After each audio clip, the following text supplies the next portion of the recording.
hal yang kami bicarakan dari pertemuan silaturahmi kebangsaan pimpinan MPR dan Pak JK. Pasti ada hal-hal yang bisa diungkap dan ada yang tidak bisa diungkap off the record. Jadi banyak hal dan ini dalam rangka kami menjalankan tugas-tugas konstitusional kami dalam keputusan Rapim untuk kita melaksanakan dengan silaturahmi kebangsaan. Kesimpulan daripada pembicaraan dari awal dengan Pak JK, di mana beliau adalah tokoh yang konkret, yaitu aktivis, pebisnis, politisi, birokrat, dan terusnya dengan prestasi wakil presiden 2 kali dan aktif di pemerintahan atau tidak jaya di 3 presiden, dari mulai Bu Mega sebagai menteri, Gus Dur sebagai menteri, Bu Mega sebagai menteri, Pak SBY wakil presiden, kemudian Pak Jokowi wakil presiden. Intinya adalah kami semua konsultasikan menaruh harapan besar pada pemerintahan baru Pak Prabowo dan Gibran dalam 5 tahun ke depan untuk melakukan berbagai langkah-langkah perbaikan, langkah-langkah yang lebih konkret untuk kesejahteraan masyarakat. Beliau juga setuju dengan gagasan Pak Prabowo dengan adanya Badan Layanan Penerimaan Negara. Beliau mengacu pada beberapa negara seperti Amerika, itu urusan keuangan itu biasa dipegang lebih dari 3 orang. Tapi di kita dari mulai penerimaan negara, dua pajak, kemudian sebagai bendahara negara dipegang oleh negara. Kira gagasannya sangat baik dan kita harapkan nanti ke depan pelaksanaan proses juga lebih baik. Yang berikutnya adalah diharapkan ada perbaikan di sisi hukum kita, regulasi kita yang memberikan kenyamanan bagi para investor. Karena kita saat ini kalah dengan Vietnam beberapa negara karena masih ada ketidakpastian hukum, sehingga dalam pengelolaan ekonomi sangat terkait dengan adanya kepastian hukum, sehingga pertumbuhan ekonomi kita juga masih kalah dengan Vietnam karena banyak orang dari ke Vietnam. Juga tantangan-tantangan yang dari Pak JK sampaikan kepada pemerintahan baru ke depan. Lalu kemudian juga pemilu yang lebih efisien.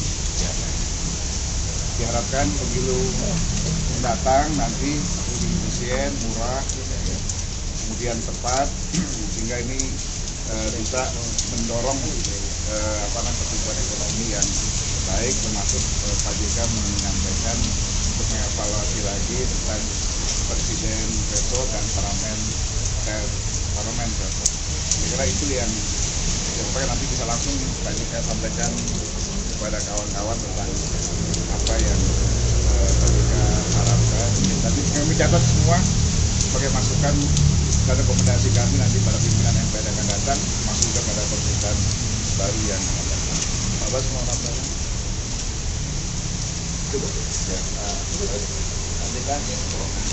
Terima kasih Pak Ketua dan Pak Ketua. Pertama, saya terima kasih atas kunjungan silaturahim pimpinan MPR untuk kita berbicara masa depan Indonesia. Kita tidak balik ke belakang dan bagaimana Indonesia untuk lebih baik, karena tidak ada yang inginkan Indonesia lebih buruk kan. Jadi kita berpikir masa depan itu lebih baik. Untuk Indonesia lebih baik, langkah-langkah apa yang harus diperbaiki yang tidak sesuai, kemudian apa yang harus dilakukan yang selanjutnya. Kita mengalami masalah dewasa ini, masalah hukum. Semua orang mengkritisi bagaimana praktik hukum kita yang harus lebih baik lagi. Semua sisi. Kedua, sistem pemerintahan ini yang kita tetap menjaga presidensial, tapi presidensial yang tetap dikontrol oleh lembaga legislatif secara baik. Ya. Dan untuk itu cara mengontrolnya ialah harus ada perencanaan yang panjang. Kalau tidak ada perencanaan jangka panjang, kalian jangka menengah, maka apanya mau dikontrol? Dan itu rencana jangka panjang, apakah dalam bentuk target, apakah bentuk semacam GTHN atau semacamnya, yang lebih efisien, yang lebih jelas, itu negara harus punya. Negara lain semua begitu. Malaysia ada rencana 30 tahun, Saudi dan ini. Kalau negara maju memang tidak jelas, karena itu yang memajukan negara maju itu kan pemerintahan berjalan para pengusaha. Yang kedua ialah bagaimana negara ini efisien, karena kita mengalami sekarang kesulitan yang besar apabila tidak efisien. Sekarang ini nanti bisa pengeluaran lebih besar daripada penerimaan. Pajak turun tapi pengeluaran pribadi, maka tentu diefisienkan ini, diefisienkan pengeluaran dan mencoba menaikkan penerimaan dan segala itu. Efisiensi memang tidak mudah, tapi saya yakin Pak Prabowo berani untuk melakukan. Dan jelasnya katakanlah subsidi harus disesuaikan dengan kondisi kita. Dan bansos juga harus disesuaikan dengan kondisi kemampuan pemerintah supaya tetap pembangunan jalan. Itu hanya bisa lakukan tahun pertama, jangan lupa di mana-mana.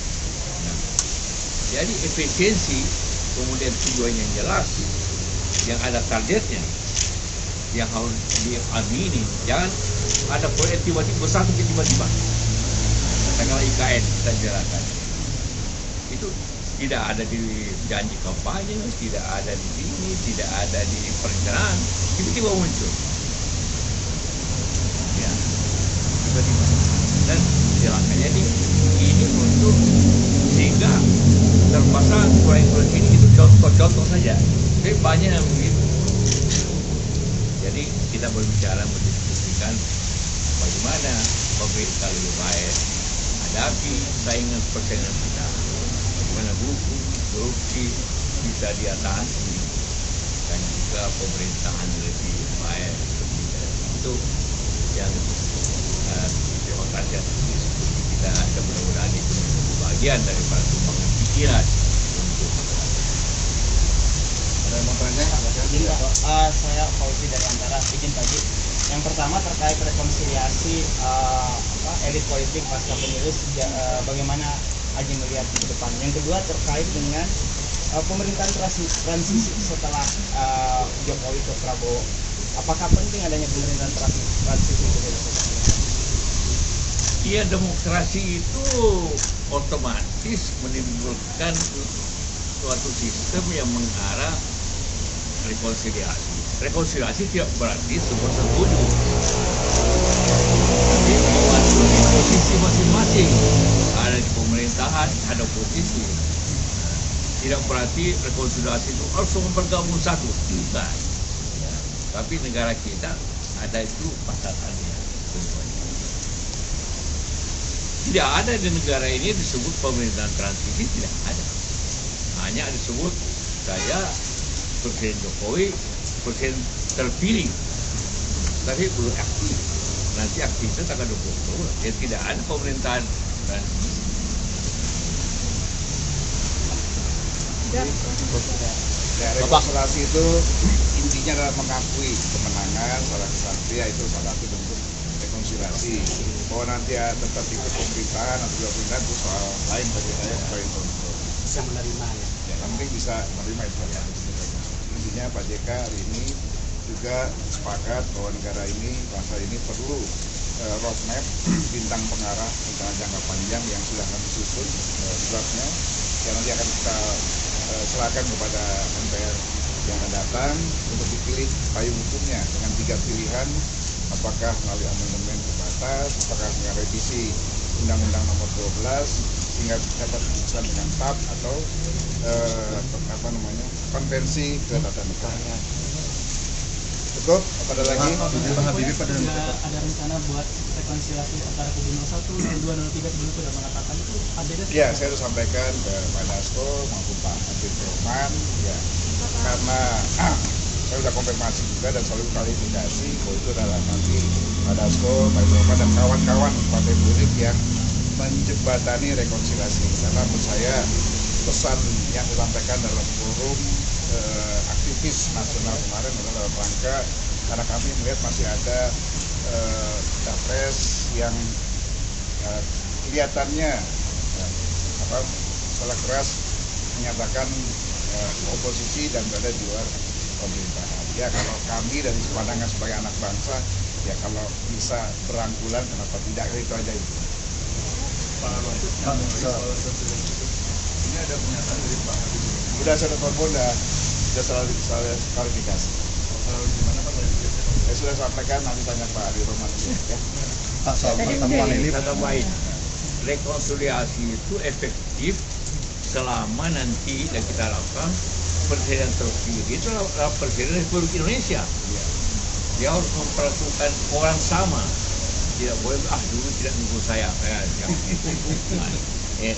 tidak boleh. Kalau itu terjadi maka dia hanya tidak ada rekonsiliasi itu. Begitu terpilih saya presiden Indonesia dan saya memperlakukan semua orang sama.